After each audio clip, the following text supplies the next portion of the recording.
Okay, so I'm going to talk to you about Battle for wesnoth, which is a turn-based strategy game that has been developed by a large community of users and contributors and developers.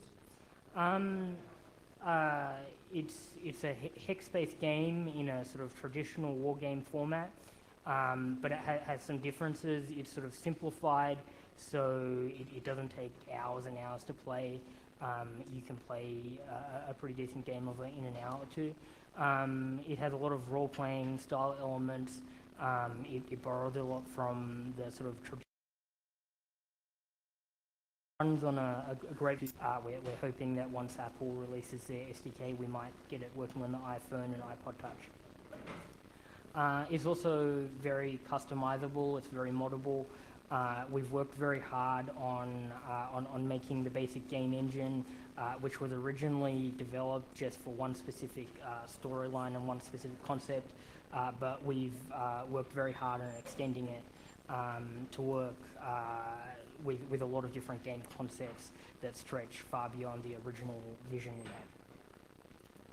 had. So what's so special about it?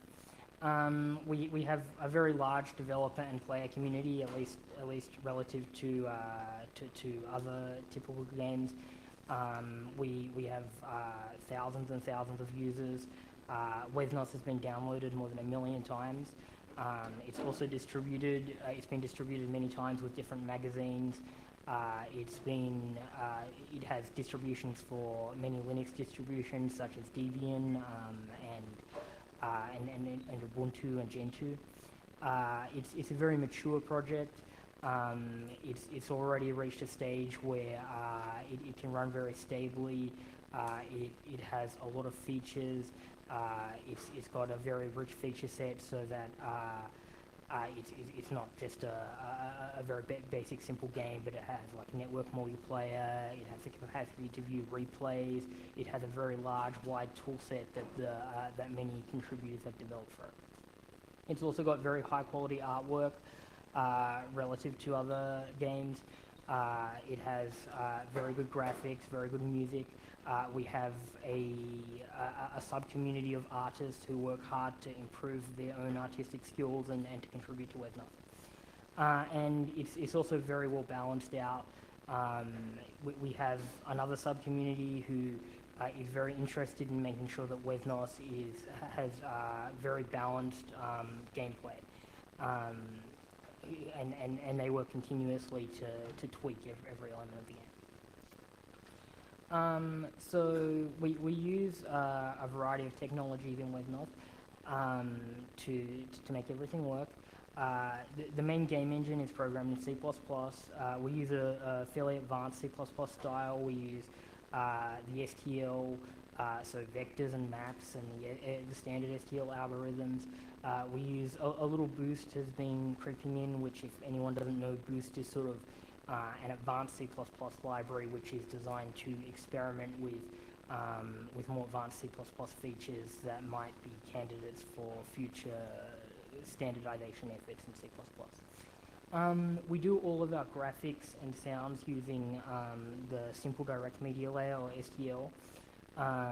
So that's a basic library which allows one to, it gives access to a simple frame buffer and events interface, and it comes with a host of other libraries which we use, such as SDLNet, which we use for networking, SDLTTF, which gives us TrueType font support, and SDLImage, which allows us to load images in a variety of formats, such as PNG is the main image format we use. And these libraries give us the same interface across all the platforms that we run on. So that credit should be given to the SDL for allowing us to run on Windows, Mac, Linux, and many other platforms. wesnoth is internationalizable using gettext, and that's enabled it to be translated into over 40 different languages. We also use Python just a little bit to allow for AIs to be scriptable in Python.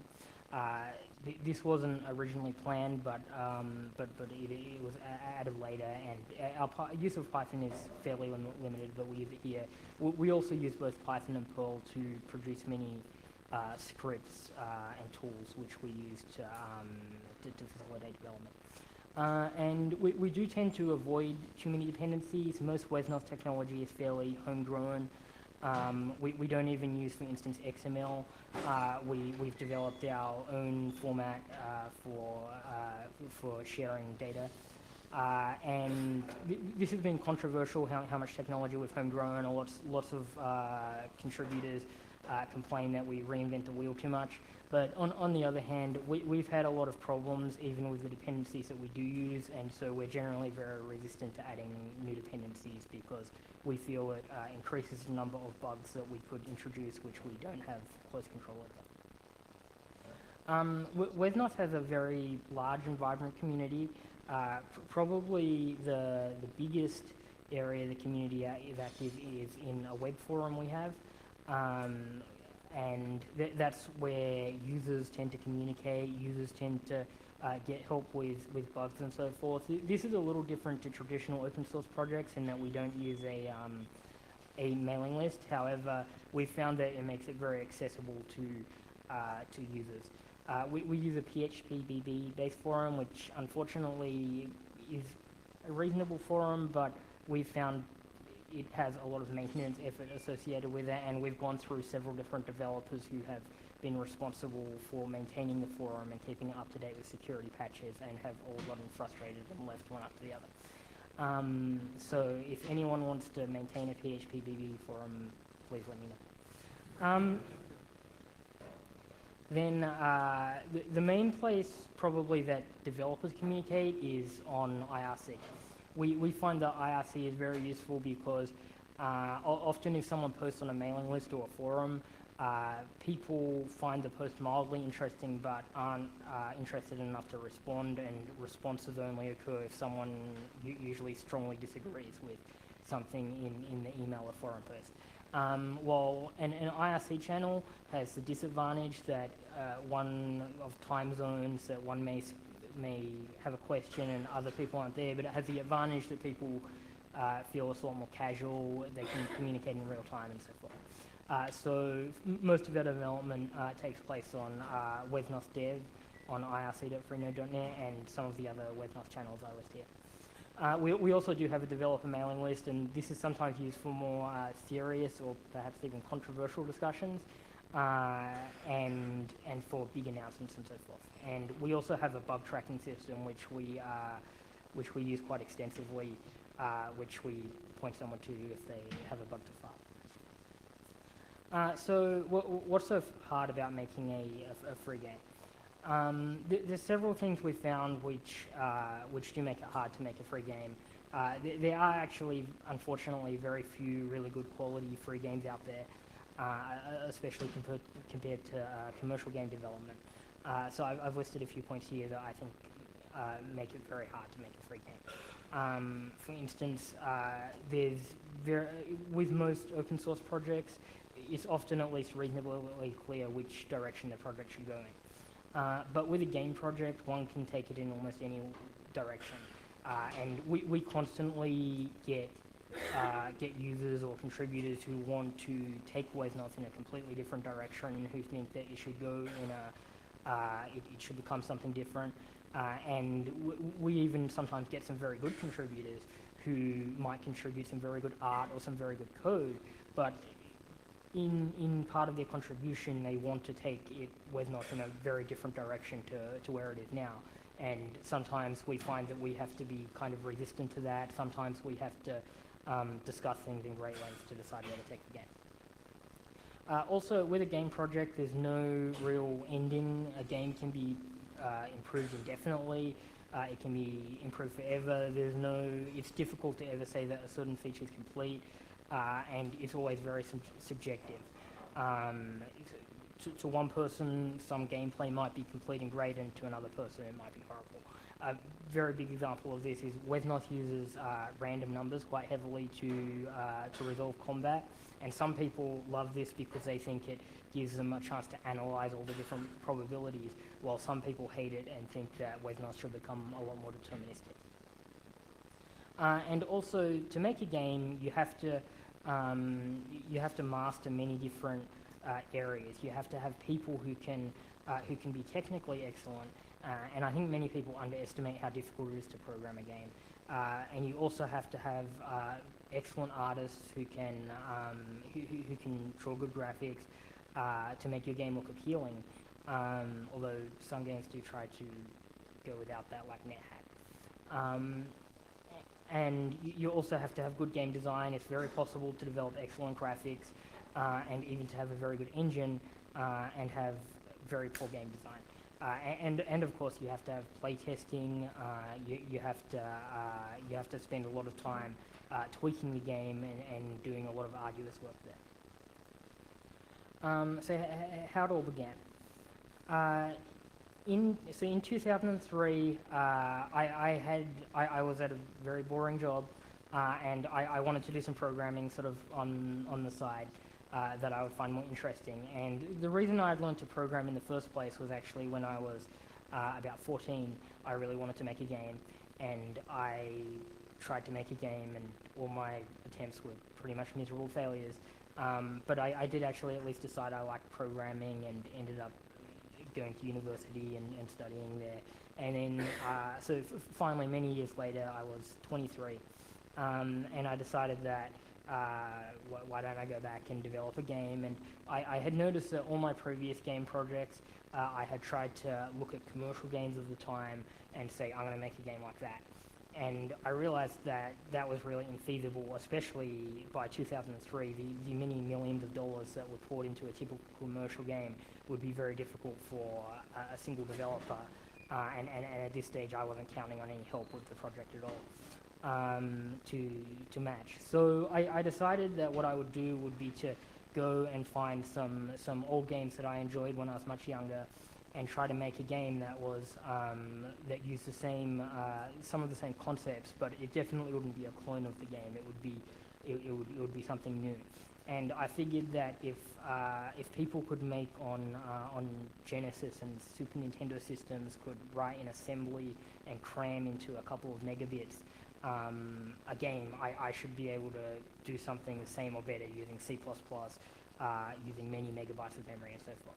So I remembered a few Genesis games I had enjoyed when I was younger. One was Warsong, the other one was Master of Monsters, and I played them a little, and I used some of the game concepts to make a very simple hex war game, and I released it as Battle for Wesnoth 0.1. And I didn't really think that much would come of it, but then things got going when just a few weeks after I released it, Francisco Munoz, who's a Spanish developer, he saw it and he liked it, and he sent me some improved artwork for it.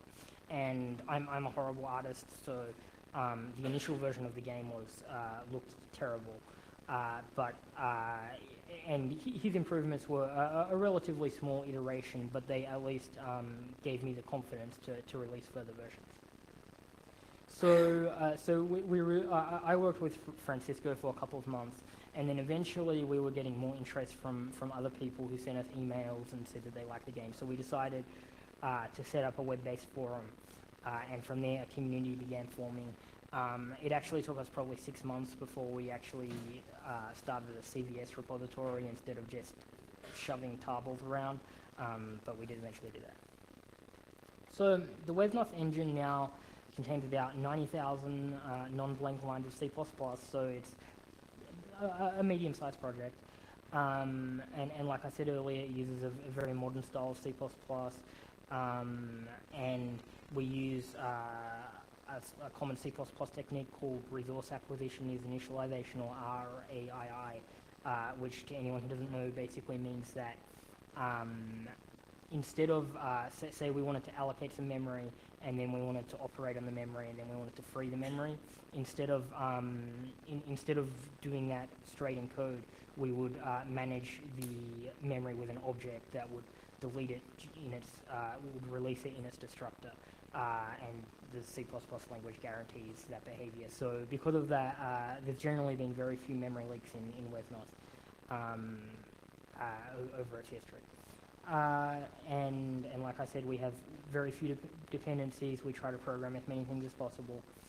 And the engine includes an AI, it includes a parser for our WML language, it contains a random map generator, it contains, we haven't used any third-party theme or widget engine, so we have buttons, we have list objects, we have dialog objects, all those things we've programmed ourselves. And of course it has support for all the game logic. So there have been a few problems with wesnoth's design that we've found over the years.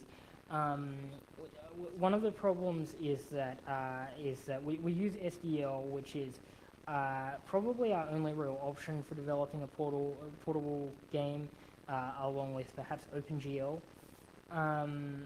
And we have looked at replacing large parts of SDL with OpenGL. However, the problem with OpenGL is that many open platforms still do not have good OpenGL drivers. Also, wesnoth runs on many lower-end machines, and many of our users rely heavily on it running on lower-end machines, and I'm very thankful that it's a quality game that will run even, I think there are some people who have told me they use it on a 486. So if we used OpenGL, all those users would go away. The problems with SDL are that it has a very basic API, and there's very little further development on it. I think the lead developer now works for Blizzard and seems pretty busy at his main job on World of Warcraft or whatever. So there's not that much support for it, and worse, it doesn't have very many features. For instance, in SDL, it's difficult to even flip an image in real time. So when we want to store images that must be displayed either left or right facing, such as a unit image, we will generally have to store both the left facing and the right facing version in memory, which blows up our memory footprint pretty heavily. And also, for instance, in this image we see here, we'll see that we have a unit and it's trying to move somewhere, and the areas that it can't move are displayed with every other line is displayed in black. Now, originally this was coded differently so that the area that the unit can't move to would be displayed in gray. And in my opinion, that looked significantly better. But the problem is that grayscaling an image in real time with SDL wasn't really feasible. So instead, we would have to cache a grayscale version of the image as well as a color version, and that of course blew up the memory footprint again. So eventually we replaced it with this display, which I think looks slapped worse. Also, the other SDL libraries such as SDL-TTF and SDL-Net, we feel even like SDL is reasonable, but SDL-Net especially we really don't think is production quality, and we will probably look at replacing it eventually. SDL-TTF, we found a very serious memory leak at one point, and it was making wesnoth constantly run out of memory on most machines. So we had to pull in the whole of STTF into our code base and fix the bug, and then ship it with our code until the fix to SDL-TTF was widely distributed. And so because of these problems, the major outcome is that wesnoth is sometimes slow. It's also sometimes slow simply because high speed hasn't really been a design consideration. We consider ease of use. We consider it being very flexible and moddable to be higher priority than it being efficient and use low memory. Okay, so wesnoth also runs over a network. You can play against another player, you can play a team game, you can play like a cooperative game against the AI, you can play a combination, you can also observe games, and so forth. It wasn't originally designed to be networked. When I first developed it, I figured it would always just run on a local machine because I was just developing a very primitive game that I intended only to be played against the AI. And also, originally saves could only take place at the end of a scenario. So the beginning of networking was when people started complaining to me that you could only save the game at the end of a scenario. I originally thought that was a good feature because it made the game more challenging. You couldn't just save and then you didn't like your combat results, so you reload the game. But people still complained about it. So I decided that I would implement saves as the start of scenario save plus the deltas. So it would record every move you had made, and that would be the save. And this also allowed for a replay of a game to be stored, because you could use all the deltas to show a replay.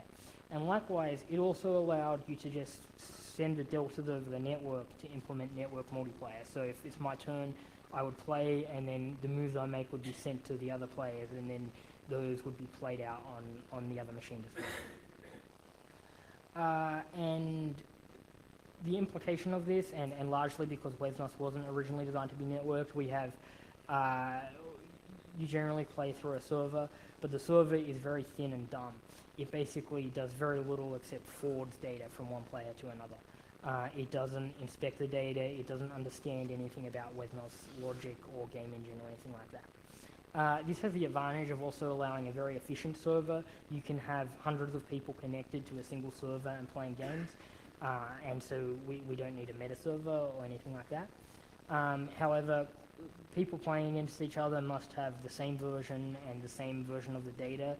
If they modify their version of the game so that their Elvish fighter has 50 hit points instead of 30, then your version will expect their Elvish fighter to be dead and their version won't, and then the game will report that the game's out of sync, as it's called.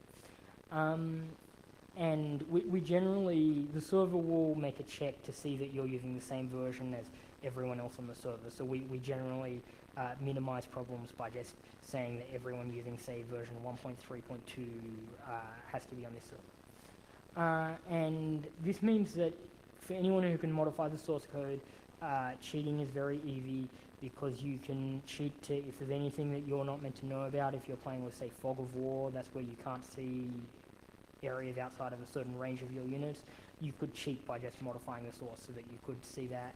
You could cheat to make the random number generator generate numbers that are very favorable to you and hope that your opponent doesn't notice. Fortunately, we found that most people who want to cheat aren't really capable enough of modifying the source code. So far at least, this hasn't been a problem. The most common form of cheating is people who think that modifying it so that their Elvish fighter has 100 hit points will go unnoticed, but the game will very quickly find that. So since we developed networking, originally the focus of wesnoth was on campaigns on the single player mode. Then we developed networking, but we didn't originally put too much effort into multiplayer. But eventually a community has sprung up of people who are much more interested in multiplayer than myself and the first few developers were. And many of these people were originally just players who played for countless hours and enjoyed it, but found that the game was unbalanced for one reason or another, because the game originally was designed for a specific campaign where you're the player who controls humans and elves, and you fight against orcs and evil humans and undead and so forth. And because of that, balancing it out didn't matter very much. All that really mattered was that each scenario was fun. It didn't really matter if some evil orcish assassin could always kill the dwarves, because if you were the player, you didn't just use dwarves against them or whatever. But when people started playing multiplayer, they noticed that, for instance, hey, if I'm dwarves and the other player is drakes, I have no chance of winning on this map. So that's, so it's not very fun. So these players started submitting patches to try to improve the balance, and they've now gotten it to a stage where it is actually very finely tuned, and we now have 6 different sides or factions that you can choose when you're playing, and we have about, I think, a dozen maps that are all finely tuned so that pretty much any combination of factions and any combination of any of our official maps, you'll find is a very balanced game. And we often get new players who pop up, especially on the forums, and say, you know, if I play dwarves, I can never beat drakes on this map. It's so unfair. And then we usually refer them to one of our best players, who will usually very convincingly beat them with dwarves with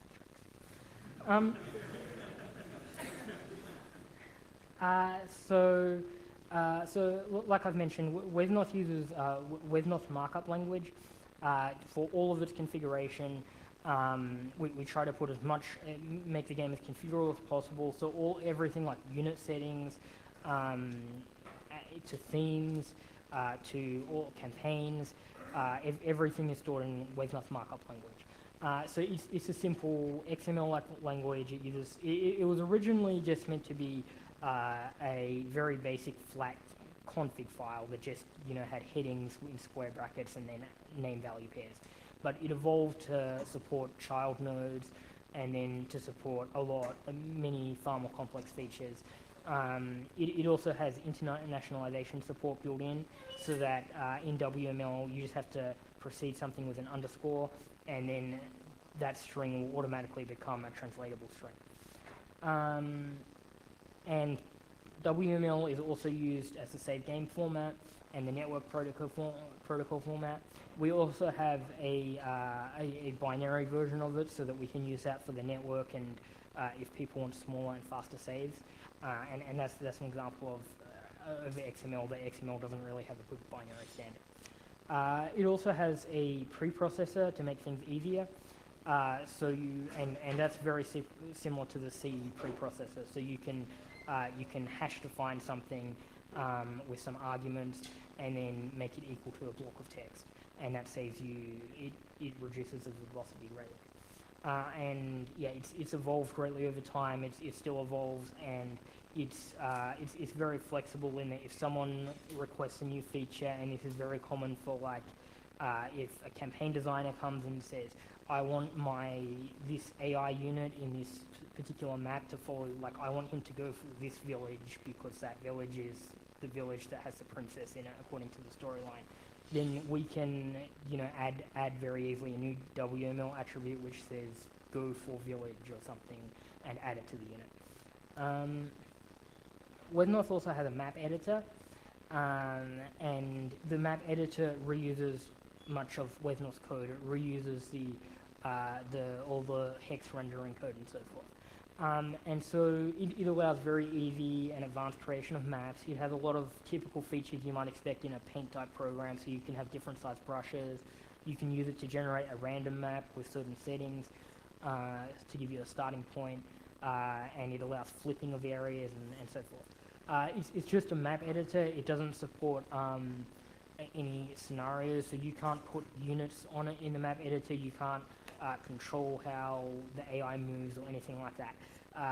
Generally what you do is you take the output of your map and then you put that in a scenario, and you can use that from there.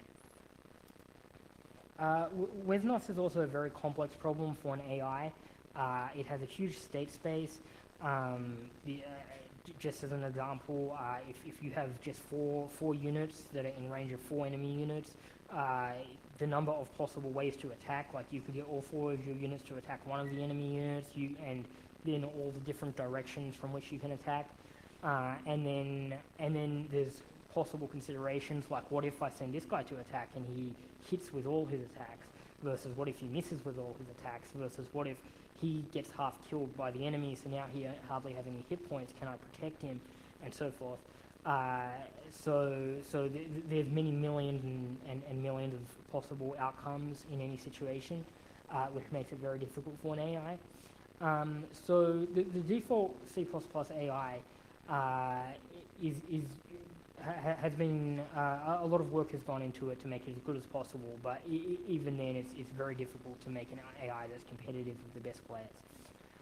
Still, the C++ AI very heavily concentrates on trying to come up with the best possible outcome on the current turn. So for instance, if you put one of your units in a situation where the AI might be able to kill it if it used 5 of its units against it, and your unit was a valuable unit, the AI is very good at calculating, yeah, I have a 90% chance of killing that unit. And originally I actually programmed the AI to do probabilistic outcomes based on it would like run a simulation of a battle 30 times and say, 70% of the time this is what happened when I ran a simulation. But then a developer, Rusty Russell, who's a fairly well-known Linux kernel developer, he joined the wesnoth team and he programmed a much more sophisticated algorithm which actually mathematically analyzes the probabilities and surprisingly quickly comes up with all the possible results of a battle, how much damage will be done on average, and what's your chance to kill the enemy, and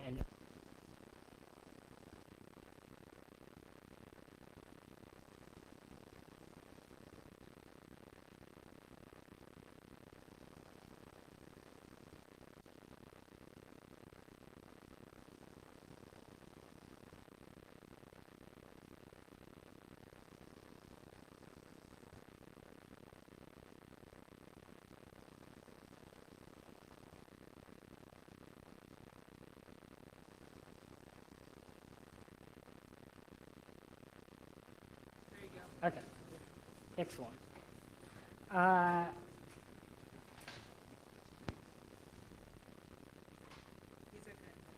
yeah, is it working? Okay.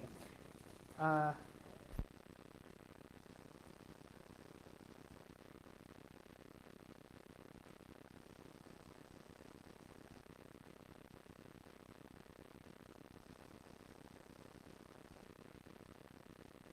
okay, so there's also support that's been made to write AIs in Python, and a Python AI will have full access to all of the game state in wesnoth, and then we'll make decisions about how the AI moves. And there have been several attempts to write AIs in Python, and some of them are quite good. It's also good for scenario designer. If they want specific behavior in a certain scenario, they can add that to the AI. We also try to make the default AI very configurable so that you can use WML to make it, say, more aggressive or less aggressive or other behavior. One thing I get a lot of questions about is why does wesnoth have such good art? Because while it doesn't have really fancy 3D graphics, considering the design of 2D sprites, it does actually really have very good artwork. And especially since it actually began with no artist at all. I'm not an artist, and I didn't know anyone who was an artist. So what I did was I tried to make adding art as easy as possible. I made it simply a directory with a PNG, with a whole lot of PNG files, and you could just go and edit WML and say this unit's image is this PNG file, and that would be used. And then when we added support for animations and so forth, we continue to try to make it as simple and dumb as possible. And I also maintained a policy early on of many features we wanted, such as animations. I said to people, if you do animations, I promise you they'll be in the game next release. This was very encouraging for a lot of artists because especially many of them told me that they had contributed to other games and it would take many months for their art to actually end up in the game, or the game would fall completely or whatever. So artists being able to contribute art and then seeing their art used within a week was very encouraging for artists. It's also interesting that many of wesnoth's current artists actually taught themselves art during wesnoth's development. In fact, our lead artist, Jetriel, when he first wanted to start doing art for wesnoth, he sent me an image that he wanted to contribute, and I looked at it and I was like, oh my goodness, that's terrible. I think I told him that, and he ended up, I said, well, maybe you should post it on the forums and see what people there think of it. And so he posted it on the forums, and people there also told him it was terrible.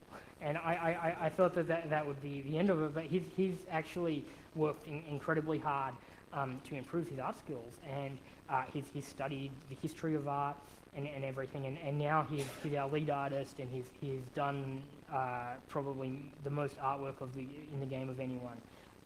So over several years, he's greatly improved his art skills, and The same can be said for many of our other artists. And Jetreel's actually done an excellent job of, for instance, if he draws, a character with a sword, then we need that character animated, and that's probably many frames of animation. So he'll be very good about letting people who probably aren't quite as talented or haven't spent as much time in art as he has, in helping them develop the animation, so he doesn't have to develop every single animation. So we have a very good system of distributing the artwork according to people's ability. So Jetreel or some of our other top artists do the very hardest work, but we distribute some of the other work to other people. We've also had problems with artists who don't like or misunderstand the GPL and free software concepts. For instance, we had one artist who contributed some excellent art that everyone loved. But then one of our senior artists said, maybe you could modify this art just in this minor way. And they actually sent him, I think, an email with his image and drew some arrows on it to show what they meant. And he was incredibly offended that someone would modify his image.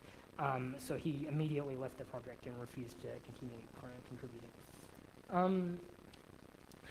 wesnoth is also very internationalized. It's in over 40 languages with varying degrees of quality. And this is especially surprising considering when I first wrote it, internationalizing it was the last thing on my mind. I didn't even consider it. Originally, when people mentioned to me the possibility of internationalizing it, I tried to develop my own system for it. Thankfully, some people talked me out of that and into using gettext instead.